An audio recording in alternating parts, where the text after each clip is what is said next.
ഫേസ്ബുക്കിൽ ഒരു സെറ്റിംഗ്സ് ആണ് നമ്മൾ ഇന്നത്തെ വീഡിയോയിൽ പരിശോധിക്കുന്നത്. കഴിഞ്ഞ പല വീഡിയോകളിലായിട്ട് നമ്മൾ ഫേസ്ബുക്കിനകത്തുള്ള സെറ്റിംഗ്സുകളും അതിൻ്റെ വിശേഷങ്ങളും നിങ്ങളിലേക്ക് എത്തിച്ചിരുന്നു.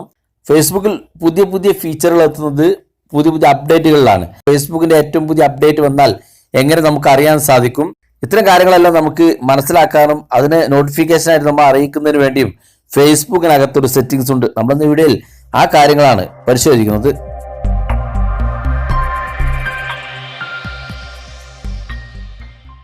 നമുക്ക് അതിനുവേണ്ടി നമ്മുടെ ഫേസ്ബുക്ക് ഓപ്പൺ ചെയ്യുക.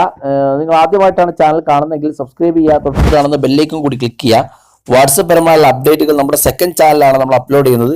അതുകൊണ്ട് നിങ്ങൾ ആ ചാനൽ കൂടി സബ്സ്ക്രൈബ് ചെയ്താൽ ആ ചാനൽ ലിങ്ക് വീഡിയോക്ക് താഴെ ഡിസ്ക്രിപ്ഷനിൽ വെക്കുന്നതാണ്. നമ്മൾ ഫേസ്ബുക്ക് ഓപ്പൺ ചെയ്ത് ഫേസ്ബുക്കിന്റെ വലതു ഭാഗത്തുള്ള 3 ലൈൻസ് ക്ലിക്ക് ചെയ്തുകൊണ്ട് ഇവിടെ ഫേസ്ബുക്കിന്റെ സെറ്റിംഗ്സ് ഭാഗത്തേക്ക് വരിക.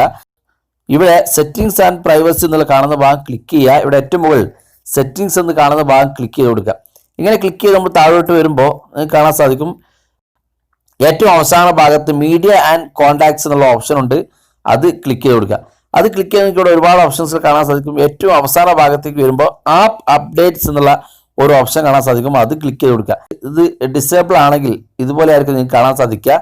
ഞാനിപ്പോൾ ഇതെല്ലാം ഓഫ് ചെയ്യാണ്, നേരത്തെ ഞാൻ ഓൺ ചെയ്തുകൊണ്ട്.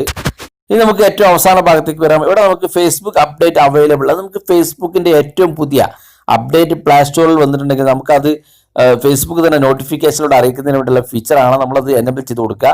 രണ്ടാമത്തെ കാര്യം, ഫേസ്ബുക്കിൽ അപ്ഡേറ്റ് ഇൻസ്റ്റാൾഡ് ആയി കഴിഞ്ഞാൽ, അതായത് നമ്മൾ ഈ ഒരു ഫേസ്ബുക്കിൽ ഓട്ടോ അപ്ഡേറ്റ് നമ്മൾ പ്ലേ സ്റ്റോറിൽ ചെയ്തിട്ടുണ്ടെങ്കിൽ ഓട്ടോമാറ്റിക്കായിട്ട് ഇൻസ്റ്റാൾ ആയിട്ടുണ്ടെങ്കിൽ ഫേസ്ബുക്ക് നമ്മളെ നോട്ടിഫിക്കേഷനിലൂടെ അറിയിക്കും. അതിന് വേണ്ടിയിട്ടുള്ള രണ്ടാമത്തെ ഓപ്ഷൻ നമ്മൾ എനേബിൾ ചെയ്യുക. മൂന്നാമത്തെ ഓപ്ഷൻ, നമുക്ക് ഫേസ്ബുക്കിൽ പുതിയ അപ്ഡേറ്റ് വന്നിട്ടുണ്ടെങ്കിൽ അത് നമ്മെ അറിയിക്കാനും അത് ഓട്ടോമാറ്റിക് ആയിട്ട് അപ്ഡേറ്റ് ചെയ്യാനുള്ള ഒരു സംവിധാനമാണ്.